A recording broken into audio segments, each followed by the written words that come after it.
Bonjour, alors on se retrouve dans cette vidéo, il m'a enlevé la page, voilà ça me perturbe. On se retrouve dans cette vidéo pour une vidéo qui a bien marché la dernière fois, je vous remercie, vous l'avez beaucoup apprécié. Donc il s'agit des sorties oracle et tarot du mois à venir, donc ici en l'occurrence du mois de mai 2024.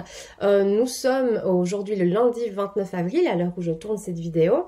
Je pense qu'elle sera en ligne effectivement le mardi 30 avril.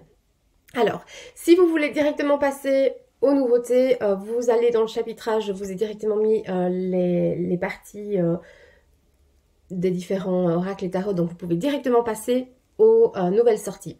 Sinon, j'ai deux choses quand même à dire, assez importantes, donc si vous voulez rester avec moi juste pour ces deux choses-là, après on passe aux nouveautés oracles et tarots. Deux choses. Premièrement, j'ai beaucoup hésité à continuer ce style de vidéo parce que finalement je m'adresse pas directement à mon public en tant que professionnel. Moi, mon métier finalement, c'est de vous accompagner dans votre entreprise ou votre activité indépendante en tant que mentor business et cartomancienne. Donc c'est vraiment, j'allie les deux, mes deux expériences pour vous apporter finalement quelque chose d'assez unique et complet en termes de développement entrepreneurial et d'activité indépendante. Mais en même temps, j'aime bien parler des cartes. Voilà, les cartes, ça c'est un truc qui me passionne, même si j'en ai pas beaucoup chez moi, que j'aime pas consommer énormément de choses en règle générale. J'aime beaucoup manipuler les cartes, découvrir de nouvelles cartes, voir un peu ce qui se fait et rester un petit peu informé de l'actualité des cartes.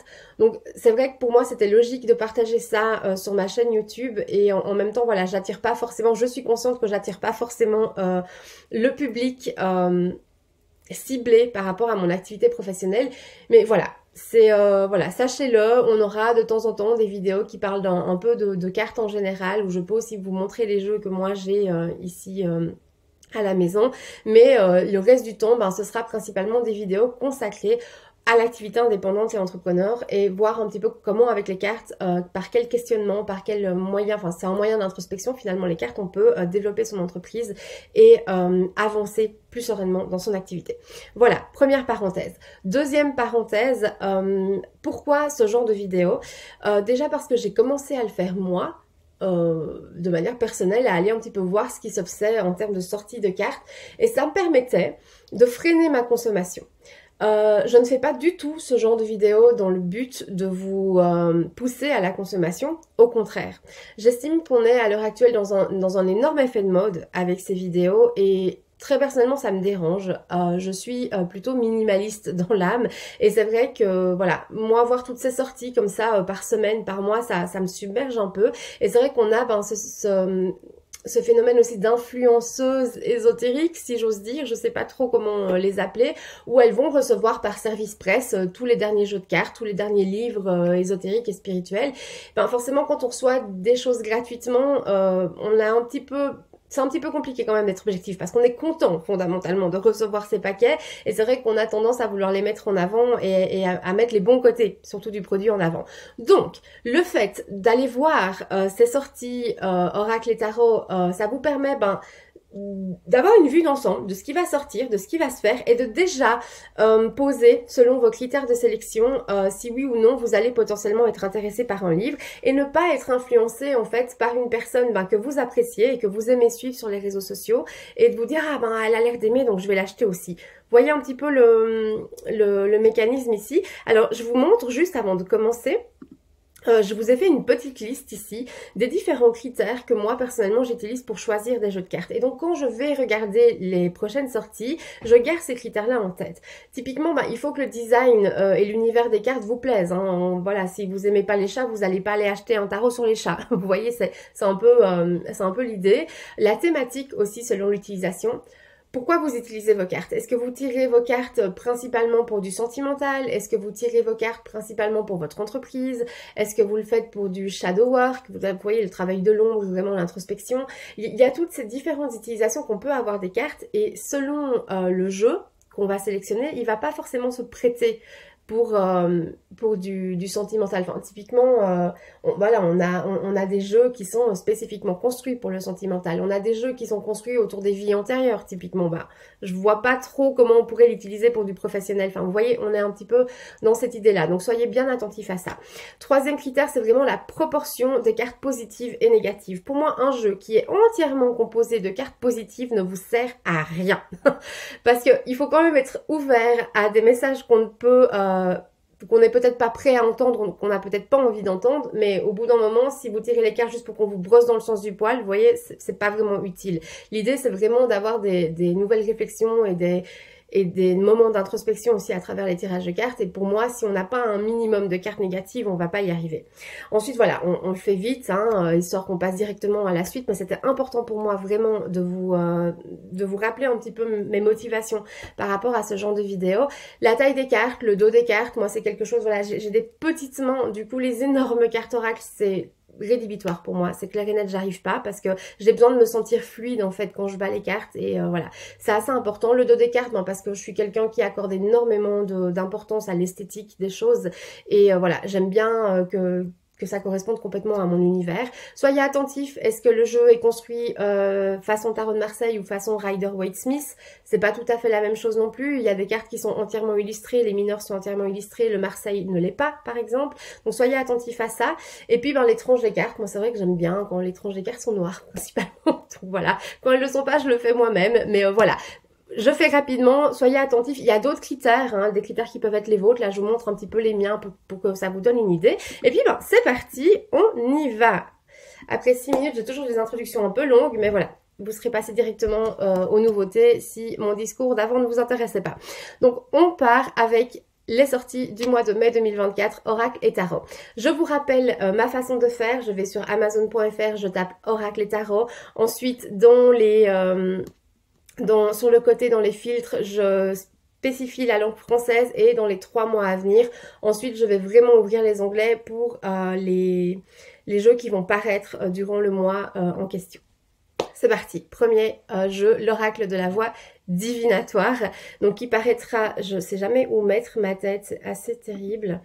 Voilà, ici le 2 mai 2024, alors vous avez l'auteur, l'illustrateur, on va aller voir un petit peu dans les images si on arrive à agrandir. Voilà, donc ici on est assez gâté en termes d'illustration, donc vous voyez qu'on est quand même sur des tons assez pastels, sur des couleurs assez douces. J'aime beaucoup ce genre d'oracle parce que je trouve qu'il est assez adapté de ce que je vois. Comme ça, il est assez adapté aux débutants. Vous voyez, c'est des mots-clés qui peuvent vous inspirer pas mal de choses au niveau intérieur. Et puis, vous n'êtes pas forcément obligé d'aller chercher les interprétations dans le guide. Je trouve ça assez sympa comme type d'oracle. Maintenant, voilà, de nouveau, hein, comme souvent, on n'a pas les dos des cartes, on n'a pas les tranches. Donc souvent ce que je fais quand j'aime bien le concept d'un jeu, j'attends qu'il sorte et puis je vais voir sur YouTube. Et là, vous avez forcément toujours ces personnes qui reçoivent les jeux en service presse qui vont vous montrer les jeux. Donc là, vous allez voir la taille des cartes, le dos des cartes, les tranches des cartes. Vous allez avoir un petit peu plus de détails par rapport au jeu. Mais voilà, il est assez sympa. On voit qu'il est... vraiment, je dirais adapté aux débutants. Comme ça, à première vue, il est assez sympa. Alors ici, on a un petit Lenormand de Alexandre Musruc. Alors, il est assez connu dans le domaine du petit Lenormand. Je vais vous montrer. Il a sorti pas mal de livres. Alors, est-ce qu'on va les voir? J'ai mon ordinateur qui rame un petit peu. Alors, il nous a sorti 2 ouvrages, alors que je n'ai pas personnellement. J'ai un petit Lenormand, mais voilà, je me forme principalement sur internet avec une chaîne qui s'appelle, enfin c'est la chaîne de Serge Pirotte. Allez voir, si vous êtes avec le Béline ou le petit Lenormand, sa chaîne elle est vraiment très très précieuse. J'aime beaucoup sa façon de voir les choses avec les cartes. Mais voilà, ici on est sur Alexandre Musruc qui nous a sorti donc ces 2 livres qui ont vraiment l'air bien construits si vous voulez apprendre le petit Lenormand à travers les livres. Et donc on va dire que c'était dans la suite logique hein, qu'il nous sorte un petit Lenormand. finalement. On est dans des illustrations qui ont l'air quand même assez riches. Je vous montre un petit peu les illustrations. Ce que j'aime bien, ce qui est intéressant avec ce petit Lenormand là, c'est que vous avez les mots-clés. Donc vous avez toujours typiquement le bouquet, la faux, l'ours. On est sur les cartes. Si vous connaissez pas le petit Lenormand, on est vraiment sur le nom des cartes traditionnelles du petit Lenormand. Mais ce qu'Alexandre a fait ici, c'est qu'il nous a rajouté les mots-clés par rapport aux significations. Donc c'est vraiment les mots-clés de base. Il y a toute une série de développements que vous faites avec le petit Lenormand. Surtout, le petit Lenormand a cette particularité-là, je vais pas arriver à le dire. Il a cette particularité-là de surtout, les cartes se tirent par deux, si vous voulez. Et donc, vous avez vraiment à chaque fois une association de cartes qui se fait. Mais je trouve ça sympa d'avoir ces mots-clés parce que, voilà, ça permet un petit peu d'avoir ce rappel et de pouvoir... j'ai envie d'interagir de manière plus intuitive par rapport à l'interprétation de vos cartes. Je bois juste une petite gorgée de thé. Voilà, pardon. Donc voilà, on est un petit peu sur... j'aime bien la palette de couleurs utilisée. En même temps, si vous mettez du noir et du doré... Voilà. Et si le dos des cartes est foncé, je serais typiquement le genre de personne à aller teindre les tranches des cartes en noir. Si elles sont pas déjà teintes, mais c'est vrai que c'est assez sympa. C'est le genre d'illustration que j'aime encore assez bien. Donc voilà, si vous aimez le petit Lenormand et qu'il correspond à vos critères, il sort le 16 mai 2024. Ensuite, on est sur un tarot. Donc c'est bien, on est assez varié là en termes de sortie, c'est assez super. C'est vrai que les petits Lenormand, il y en a beaucoup moins quand même qui sortent. Alors le tarot... Solabusca, donc ça me dit quelque chose, il était déjà sorti en anglais celui-là. Donc vous voyez un petit peu l'univers des cartes. Alors, c'est assez intéressant parce que je ne sais pas si c'est eux qui ont mis l'illustration comme ça ou si ça va être ajouté ou pas, mais on n'a pas de numérotation des cartes. Enfin, vous voyez, elle est là. Typiquement, 21, le monde. Le 3 ici, 3 d'épée. C'est pas... Ouais, je pense que... je pense qu'un débutant pourrait s'en servir aussi, mais voilà, soyez attentifs à ça aussi. Vous voyez, les numérotations des cartes sont pas forcément hyper évidentes à repérer. Vous voyez, là, typiquement, on est sur un... J'imagine qu'on est sur un 5 de coupe. Moi, c'est ce qui me semble que c'est. Mais ouais, le 5, il est au milieu de la carte ou renversé. Enfin, ouais, c'est assez particulier, tiens. C'est marrant. J'avais jamais vu de ce tarot avant. Ouais, enfin voilà. Soyez attentifs. Vous voyez de nouveau quand je vous parle de l'univers, de la façon dont le jeu est construit. Ben, c'est de tout ça dont je vous parle. Alors voilà pour le tarot Solabusca qui sort le 2 mai. On passe au suivant. Alors là, on est sur un coffret connecté avec ses vies antérieures. Donc c'est un oracle de 44 cartes. Donc voilà, on l'a typiquement, c'est un peu comme je vous disais dans l'introduction. On est sur un jeu pour vraiment aller travailler les vies antérieures. Ça va être compliqué typiquement d'utiliser ce jeu pour faire un tirage sentimental. À moins que ce tirage sentimental, vous vouliez aller voir un petit peu les relations karmiques ou des relations sentimentales dans les vies antérieures. Voilà, il y a toutes sortes de choses qui sont possibles. Mais... vous voyez, sélectionnez bien vos thèmes selon l'utilisation que vous avez personnellement des cartes. Parce que typiquement, avec ce genre de coffret, on est un petit peu plus restreint en termes d'utilisation. Il peut s'avérer très utile si vous utilisez les cartes dans ce sens-là. Donc voilà pour les illustrations. J'aime bien les messages, ils ont l'air assez clairs. Donc on n'en a pas plus pour le moment, mais ça a l'air assez clair. Le fait que ce soit pas juste des mots-clés mais des phrases vous oriente peut-être déjà un peu plus sur l'interprétation à donner aux cartes, mais ouais, ça peut être sympa et aussi tout à fait adapté si vous débutez en fait dans l'étude et la recherche de vos vies antérieures, j'ai envie de dire, je ne sais pas trop quel terme employer, mais oui, ça a l'air assez sympa. Donc sortira le 16 mai. Si jamais sous la vidéo je vous mets à chaque fois tous les liens Amazon.fr des différents jeux de cartes, comme ça vous pouvez directement aller les retrouver sur Amazon. Alors ce sont des liens affiliés, hein, bien entendu.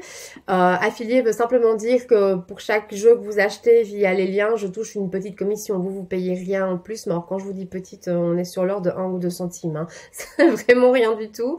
Mais voilà, c'est une petite façon aussi de soutenir mon travail. Donc ici on est sur Oracle, attends j'ai même pas regardé le titre, on va trop vite, éclat de lumière. Carte Oracle, 44 cartes de nouveau, donc c'est un petit peu le chiffre moyen hein, pour les cartes Oracle, on est entre 36 52 cartes pour les oracles. Sorti le 16 mai.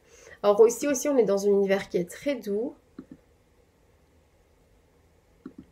On va aller voir les illustrations. Donc ici aussi on est plutôt sur des petites phrases. Petites affirmations plutôt que sur des mots-clés.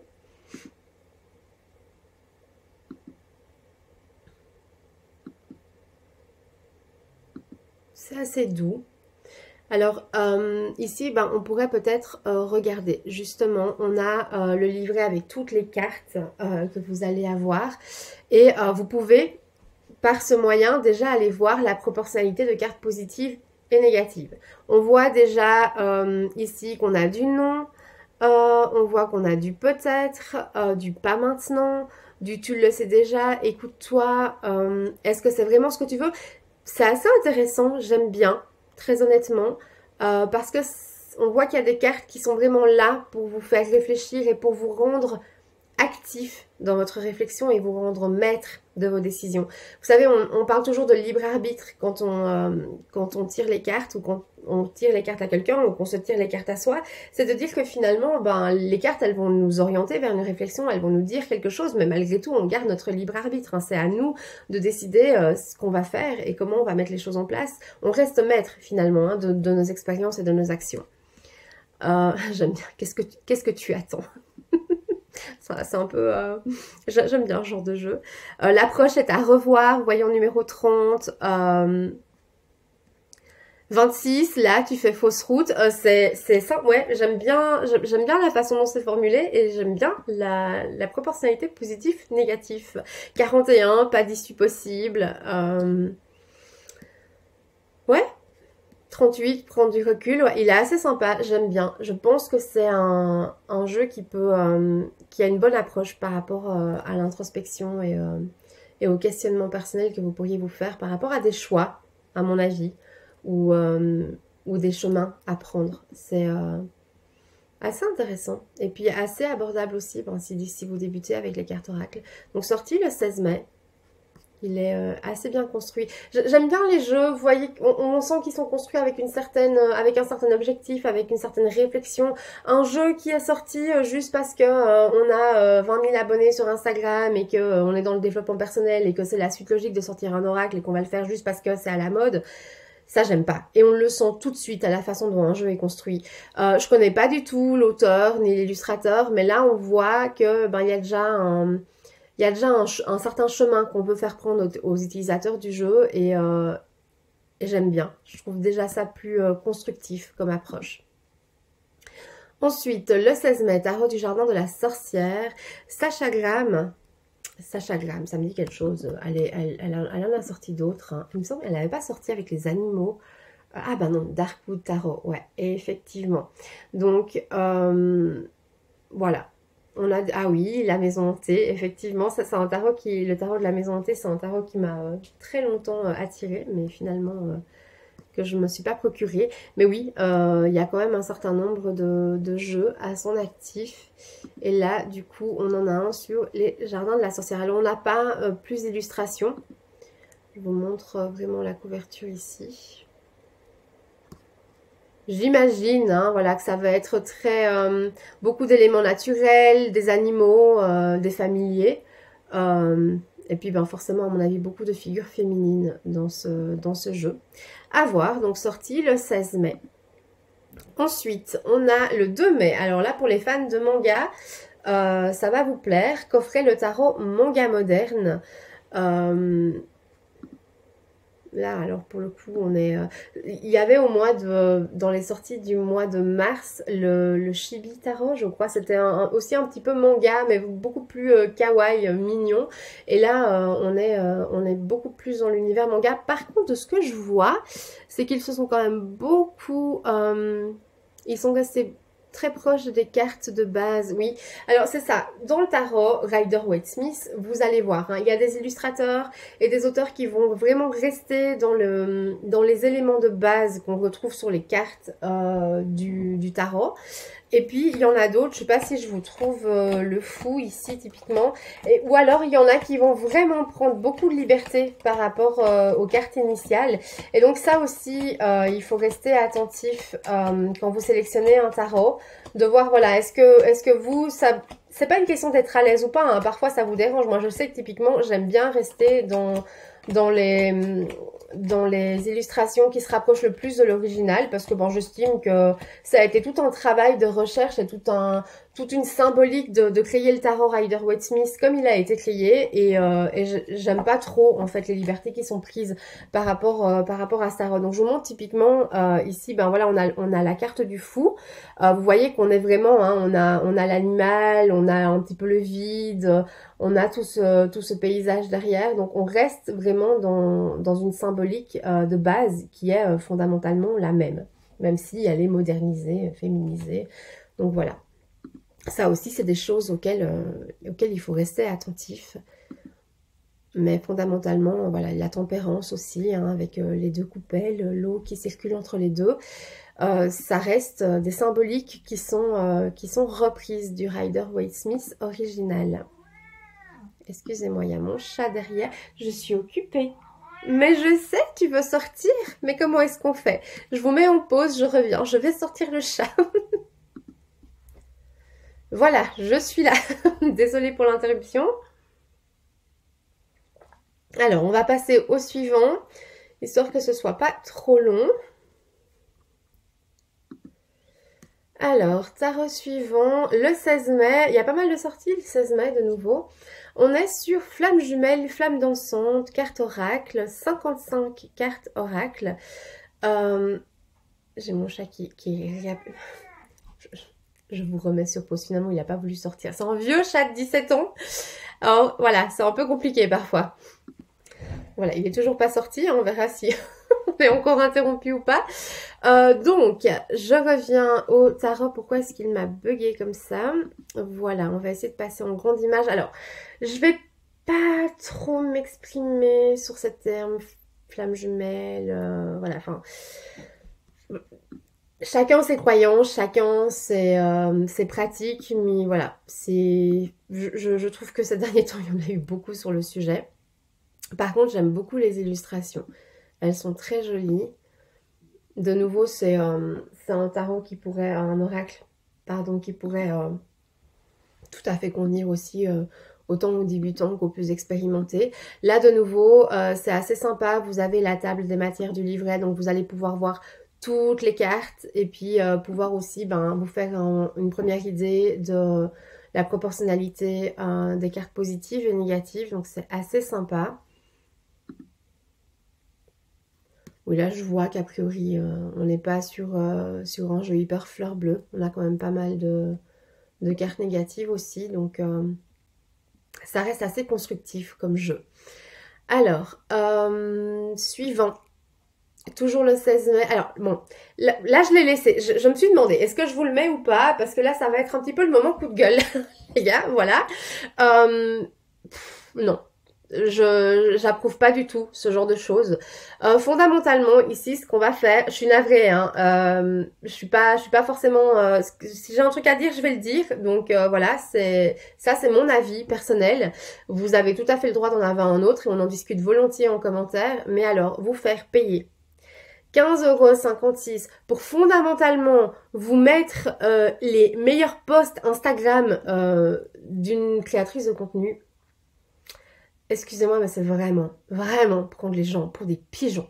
Moi, ça, c'est le genre de truc, non, en fait. Non, drapeau rouge, mais vraiment drapeau rouge. J'aime pas ça, c'est hors de question. Si vous voulez aller voir les posts Instagram de cette créatrice de contenu, vous allez sur son profil Instagram et vous scrollez sur son mur. Hein. Fondamentalement, il n'y a absolument pas besoin d'aller payer 16 € pour avoir ce genre de choses. C'est non, en fait. Je vois pas l'intérêt. C'est une auteure qui a créé des jeux qui sont très bien et que je n'ai pas personnellement, mais qui m'ont l'air tout à fait respectables et très bien. Alors là, pour le coup, je suis pas du tout. Donc je me suis dit que j'allais quand même en parler parce que c'est quand même quelque chose qu'il faut... Enfin, faut prendre un peu de recul avec ça aussi, même si vous aimez beaucoup cette créatrice de contenu, cette auteure, et que vous la suivez sur les réseaux, non, c'est pas forcément soutenir d'une bonne façon les gens qui, enfin, d'acheter en fait tout ce que ces gens-là créent, parce que finalement, pour moi, c'est pas encourager une bonne pratique que de faire ce genre de choses. Mais voilà, après tout le monde est libre, mais j'avais juste quand même envie de souligner le concept, là, j'avais jamais vu ça, hein. Genre on reprend des posts Instagram et hop on les vend. Honnêtement, j'ai jamais vu, c'est assez nouveau. Or peut-être que les posts sont, je reviens juste là, juste une dernière chose. Peut-être qu'effectivement les posts sont développés plus qu'ils le sont sur le réseau en question. Mais voilà, je sais pas, à vous de vous faire votre idée, à vous de voir. Mais ouais, si c'est juste, on a repris la photo, on a repris le texte dans dessous de l'image. Non, drapeau rouge. Alors, suivant, toujours 16 mai, ici on est sur un jeu pour lequel ils ne nous ont pas encore mis de visuel. La sagesse de l'âme, 44 cartes oracle pour révéler votre déesse intérieure. Voilà, on peut pas vraiment se faire plus d'idées. J'imagine qu'on va être très très... enfin, focalisé sur ce concept de féminin sacré, de développement personnel, voilà, le fait de prendre son pouvoir, confiance en soi. On va être pas mal axé là-dessus, j'imagine. Mais voilà, à voir le visuel quand il paraîtra. Alors toujours le 16 mai, l'énergie des mudras. Alors 50 cartes, dont 40 mudras à utiliser comme support de divination et de méditation. Alors personnellement, je ne connais pas du tout cette pratique. Je sais que c'est des appositions de mains, enfin voilà, qui vous aident en fait à la méditation et un petit peu au recentrage, à l'ancrage par rapport à certaines situations. Donc ça peut être, ouais, si c'est quelque chose que vous pratiquez, ça peut être sympa. On n'a pas plus de visuel pour ça, mais oui, si c'est quelque chose qui vous attire, un domaine qui vous attire, je pense que ça peut être sympa. Il en existe déjà pas mal, hein, des jeux par rapport aux mudras, mais voilà, à voir aussi si le design vous plaît. Toujours le 16 mai, dis donc, on va le charger le 16 mai. Tarot des arcanes animaux. Ça me dit quelque chose, je me demande s'il n'était pas déjà en anglais celui-là. Alors on va aller voir, on a quelques... Alors on est sur un design assez minimaliste, assez sympa. Si vous aimez les illustrations pas trop chargées, je pense que ça pourrait vous plaire. Et puis que vous aimez aussi les tarots qui mettent en scène les animaux. C'est marrant parce que ça aussi c'est un truc que j'aime bien conseiller de faire. C'est quand vous allez choisir un tarot. Moi j'ai mes cartes de prédilection. J'aime bien aller voir l'ermite, le diable et la reine d'épée. C'est vraiment les 3 cartes que j'aime bien aller voir en premier lieu, voir s'ils me plaisent ou pas. Typiquement, ma fille, c'est la grande prêtresse. Elle sait que si elle aime la carte de la grande prêtresse, généralement, tout le jeu va lui plaire. Et c'est vrai que voilà, on a nos cartes comme ça de prédilection qui nous représentent un petit peu plus. Et voilà, j'aime bien dire aussi, allez voir un peu vos cartes là de prédilection, si elles vous parlent ou pas, si elles vous inspirent ou pas quand vous choisissez votre jeu de tarot. C'est aussi un exercice assez sympa à faire. Ouh, elle est vachement puissante, la reine de bâton. Je l'aime bien. Le 8 de coupe.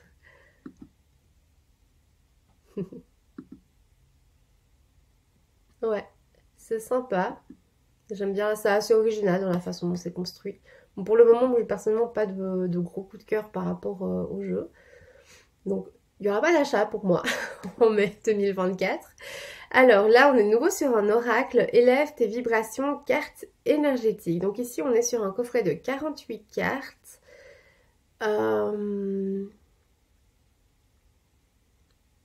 J'essaye de lire un petit peu.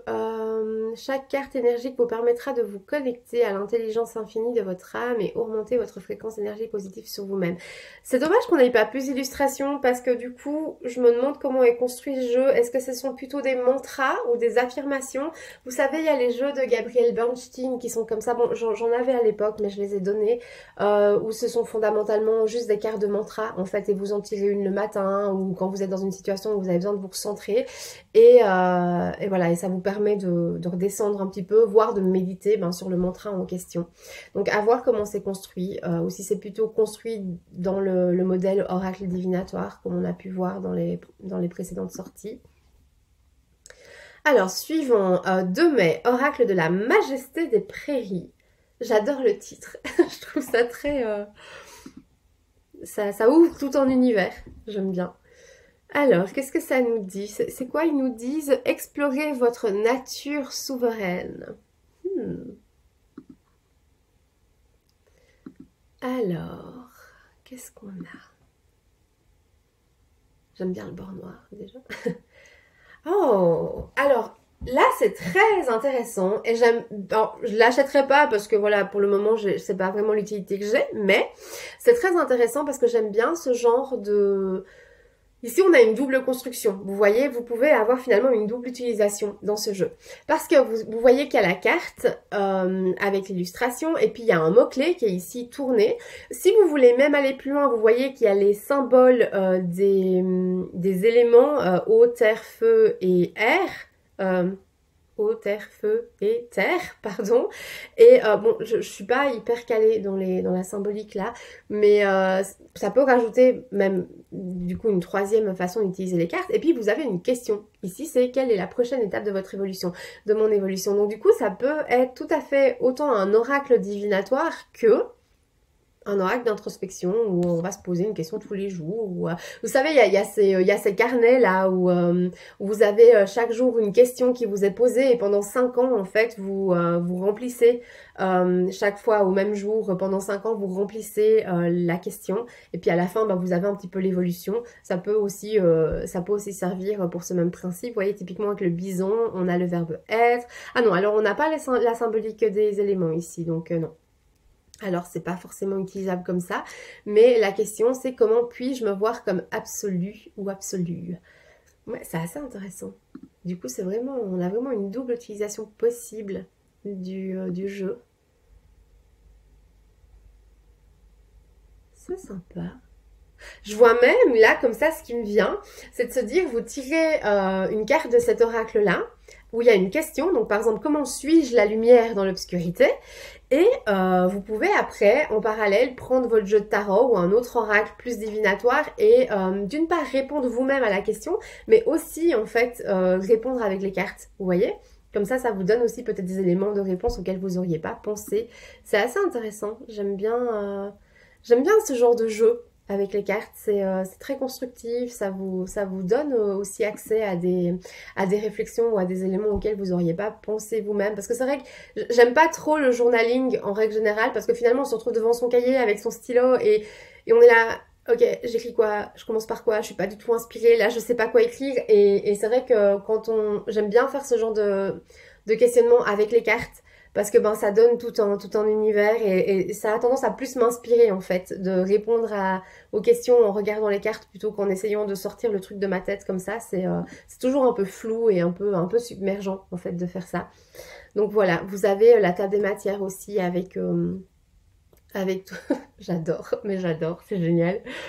Je serais, ouais, c'est vraiment, je pense pas l'acheter parce que je vois pas, enfin quoique, c'est peut-être le seul jeu pour le moment qui me ferait envie juste par curiosité et parce que ce serait assez ludique en fait comme exercice, mais j'adore moufette rayée.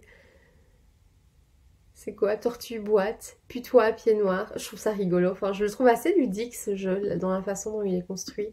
Je trouve ça assez sympa, on n'en voit pas souvent des jeux comme ça. Je serais très curieuse en voyant le bord noir de voir le dos des cartes. Et du coup, pour moi, c'est obligé, un tranche noire. Donc, si elles y sont pas, je le fais moi-même si j'achète ce jeu. Mais ouais, celui-là, par contre, il me tente assez bien parce que c'est une utilisation de cartes que j'ai pas forcément J'ai un jeu avec des questions. Mais bon, on est plus sur un truc un peu plus profond. Je sais pas si vous connaissez, c'est les chemins de Qumran. C'est un jeu en fait où vous avez 3 catégories de cartes. Vous avez vraiment les cartes questions, les cartes obstacles que vous pouvez rencontrer et les cartes ressources que vous pouvez utiliser du coup pour répondre à vos questions et surmonter les obstacles. C'est assez sympa en exercice d'introspection, mais il n'est pas forcément hyper ludique dans le sens où il va assez profond et il peut un peu vous secouer. Mais celui-là, il a l'air vachement ludique et vachement fun à utiliser en fait. Donc j'aime bien ce principe. Alors, donc on va passer au suivant. Ici, c'est un livre. Donc vous savez, les Answers Books, c'est vraiment les livres qui sont... vous allez poser votre question ou réfléchir à votre problématique et vous allez ouvrir au hasard une page du livre. Et vous aurez votre réponse. Donc voilà, pour ceux qui n'ont jamais utilisé ce genre de livre. Alors moi, personnellement, j'en ai pas non plus parce que j'aime bien manipuler les cartes, battre les cartes. Voilà, c'est quelque chose qui me plaît. Donc c'est vrai que je suis plus orientée cartes. Mais si vous vous sentez pas à l'aise avec les cartes, ben ce genre de livre, ça peut aussi tout à fait être approprié. Donc ici, c'est par Sandy Tattoo. Sandy Tattoo, elle avait sorti déjà 2 oracles. On avait l'oracle de la tattoo thérapie et un autre qui est sorti dernièrement. Que je n'ai plus en tête là. Voilà, dis-moi que tu m'aimes, le petit oracle. On avait aussi le petit oracle de la tattoo-thérapie. Elle avait sorti les formats miniatures, effectivement. Oh, l'oracle des... Alors bon, moi j'avais à l'époque eu celui-là, que j'ai aussi donné. J'ai fait une énorme purge mi-2023. Et c'est vrai que oui, il a fait partie de la purge parce que bon, de nouveau, les critères que je vous ai montrés en début de vidéo, je les ai pris. Et pour chaque jeu, je me suis dit, ok, s'il remplit pas tous les critères, ça va loin. Et donc, il y a une bonne vingtaine de jeux qui sont partis comme ça. Ça m'a fait du bien de faire un peu le vide aussi. Ouais, on en a quand même pas mal, hein, des oracles de Sandy Tattoo. Alors, l'oracle de la tattoo-thérapie était vraiment pas mal. Pas forcément adapté aux débutants, mais vraiment pas mal. Donc voilà, si les cartes sont pas trop votre truc, il y a la version livre qui peut être sympa aussi pour vous. Et puis, dernier, déjà, alors celui-là, j'ai aussi hésité à vous le mettre. Parce que c'est pas tout à fait un livre, je sais pas exactement ce que ça va être, mais il m'a interpellée, je vous explique pourquoi.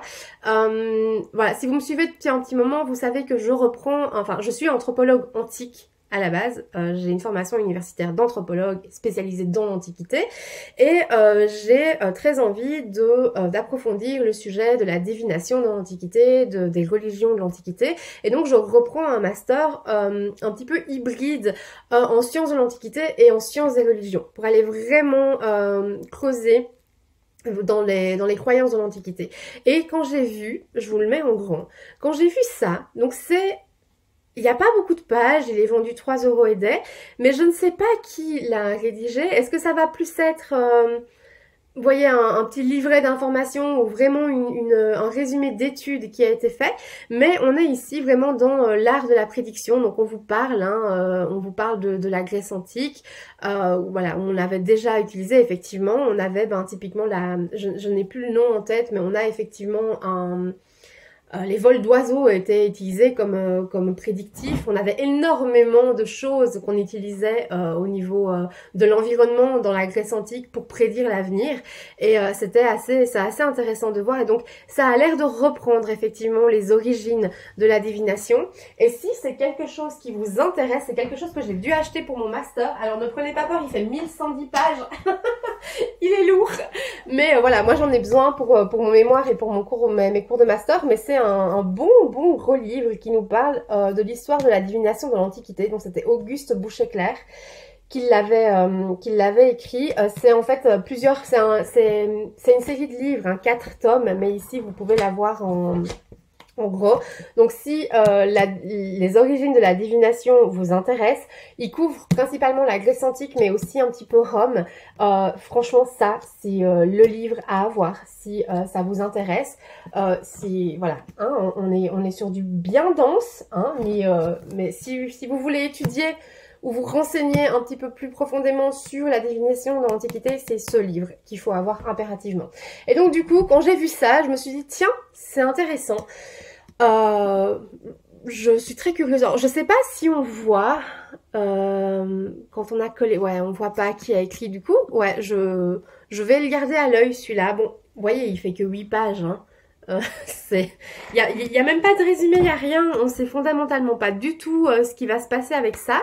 Donc je sais pas. Honnêtement, je pense que je le commanderai par curiosité pour voir. Parce que si d'un coup c'est un résumé d'études universitaires un peu plus poussé, on a aussi probablement une bibliographie dans ce genre de petits feuillets. Donc ouais, ça peut vous permettre aussi d'aller plus loin. Donc moi il m'a interpellée. Donc je me suis dit que si ça vous intéresse, voilà, c'était bien d'en parler aussi.